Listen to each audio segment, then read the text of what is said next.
श्रीमद् भगवद गीता की महिमा अगाध और असीम है। यह भगवद गीता का ग्रंथ प्रस्थानत्रय में माना गया है। मनुष्य मात्र के उद्धार के लिए 3 राजमार्ग हैं। उसको प्रस्थानत्रय नाम से कहा जाता है।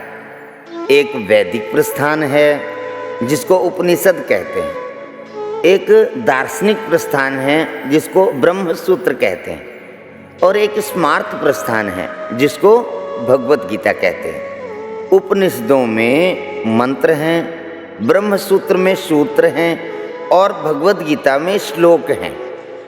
भगवद गीता में श्लोक होते हुए भी भगवान की वाणी होने से ये मंत्र ही हैं। इन श्लोकों में बहुत गहरा अर्थ भरा हुआ है और गहरा अर्थ भरा होने के कारण इनको सूत्र भी कह सकते हैं।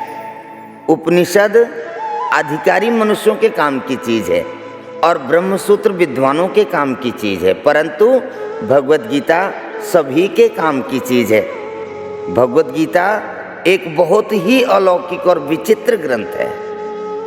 इसमें साधक के लिए उपयोगी पूरी सामग्री मिलती है, चाहे वह किसी भी देश का, किसी भी वेश का, किसी भी समुदाय का, किसी भी संप्रदाय का, किसी भी वर्ण, किसी भी आश्रम का कोई भी व्यक्ति क्यों ना हो।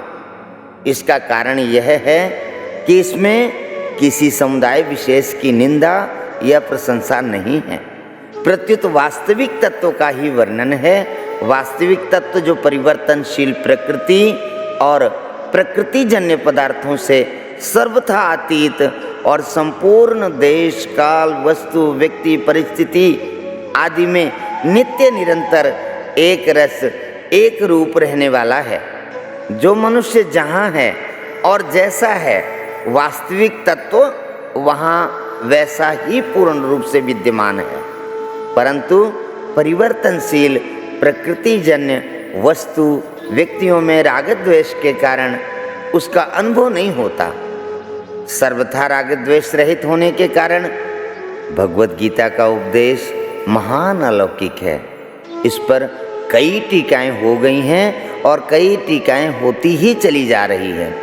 फिर भी संत महात्माओं, विद्वानों के मन में गीता के नए नए भाव प्रकट होते रहते हैं। इस गंभीर ग्रंथ पर कितना ही विचार किया जाए तो भी इसका कोई पार नहीं पा सकता।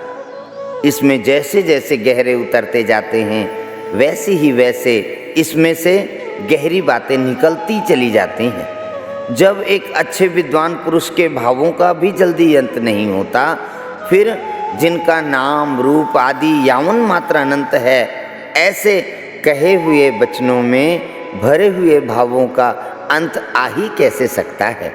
इस ग्रंथ में इतनी विलक्षणता है कि अपना वास्तविक कल्याण चाहने वाला किसी भी वर्ण, आश्रम, देश, संप्रदाय, मत आदि का कोई भी मनुष्य क्यों ना हो, इस ग्रंथ को पढ़ते ही इसमें आकृष्ट हो जाता है। अगर मनुष्य इस ग्रंथ का थोड़ा सा भी पठन पाठन करे तो उसको अपने उद्धार के लिए बहुत ही संतोषजनक उपाय मिलते हैं। हर एक दर्शन के अलग अलग अधिकारी होते हैं, पर गीता जी की यह विलक्षणता है कि अपना उद्धार चाहने वाले सबके सब इसके अधिकारी हैं।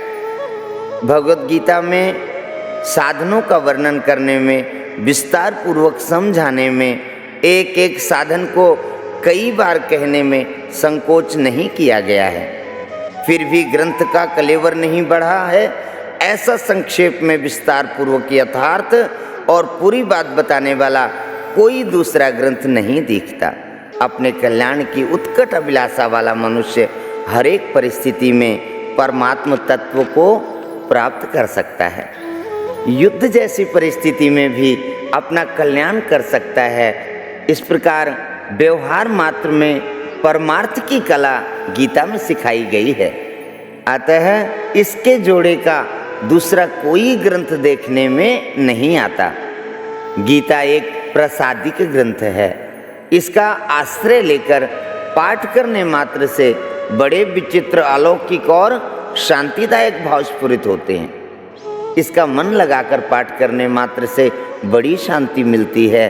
इसकी एक विधि यह है कि पहले गीता के पूरे श्लोक अर्थ सहित कंठस्थ कर लिए जाएं, फिर एकांत में बैठकर गीता के अंतिम श्लोक यत्र योगेश्वरः कृष्णः यहाँ से लेकर गीता के पहले श्लोक धर्मक्षेत्रे कुरुक्षेत्रे यहाँ तक बिना पुस्तक के उल्टा पाठ किया जाए तो बड़ी शांति मिलती है।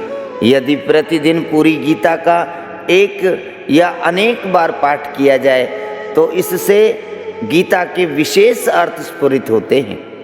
मन में कोई शंका होती है तो पाठ करते करते उसका समाधान हो जाता है। वास्तव में इस ग्रंथ की महिमा का वर्णन करने में कोई भी सामर्थ्य नहीं है। अनंत महिमाशाली ग्रंथ की महिमा का वर्णन कर ही कौन सकता है। बोलिए श्री कृष्णचंद्र भगवान की जय।